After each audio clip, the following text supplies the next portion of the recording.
Well, good afternoon. It is Wednesday, September the 2nd here in Carrollton, Georgia. I'm so thankful that you're taking a few moments to join us for our 40-day devotional. Today, our devotional thoughts are about something that from the very beginning of my arrival at North Point Baptist Church, I have done my very best to drive home, even beginning in the book of Nehemiah back in 2014 on Wednesday evenings and talking about rebuilding the wall.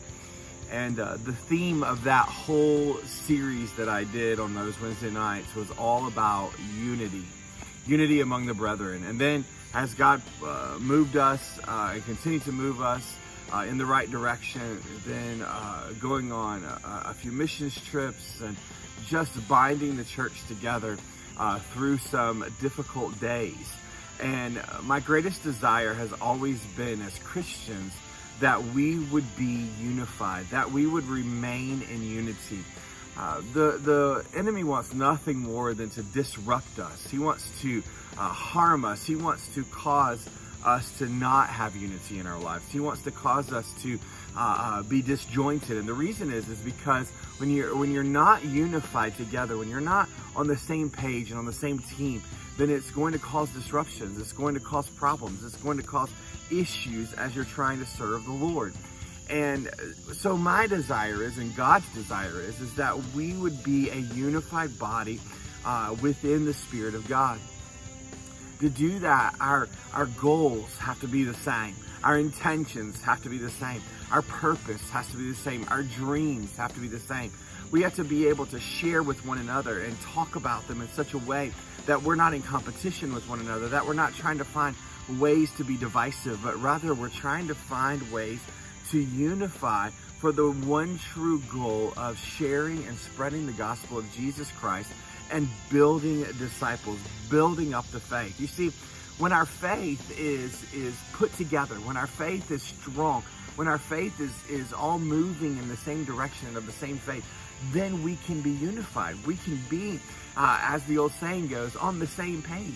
And that's what my greatest desire is that throughout all of our Christian lives, as a church, as a body of believers, that we would remain unified. What are we to be unified in? We're to be unified in our direction. What is God calling us to do?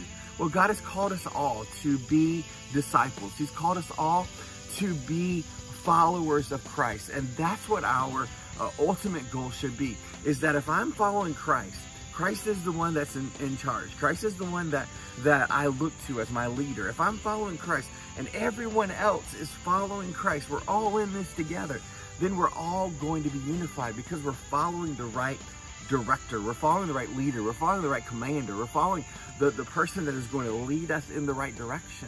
Now, if we're following our own agendas, if we're following our own paths, our own ways, then there's not going to be unification because there's going to be all these different directions that we have to go. God's called us to be a disciple. The 12 disciples, they didn't go and do their own thing except for Judas.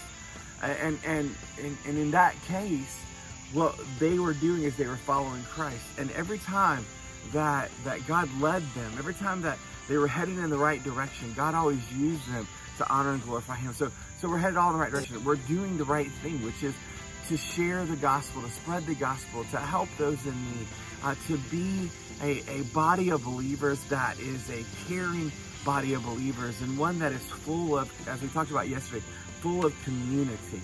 And so that's what our greatest desire is to be a unified body of Christ. I pray that you'll take a few moments, jump onto our website, northpointbaptist.com, click on messages, click on 40-day devotional, click on September the 2nd, read the devotion, answer the questions, do some journaling, and I pray that it'll be a blessing and a help to you. Today is Wednesday, so 7 o'clock this evening, we look forward to meeting you right back on our live stream platforms, Facebook, YouTube, and our website. And tonight we're talking about the rapture. We're continuing that series in the book of 1 Thessalonians. And so tonight's main focus is the rapture, the events, and all the things that happen there. And so I hope that you'll join us tonight, 7 o'clock, right here on all of our streams.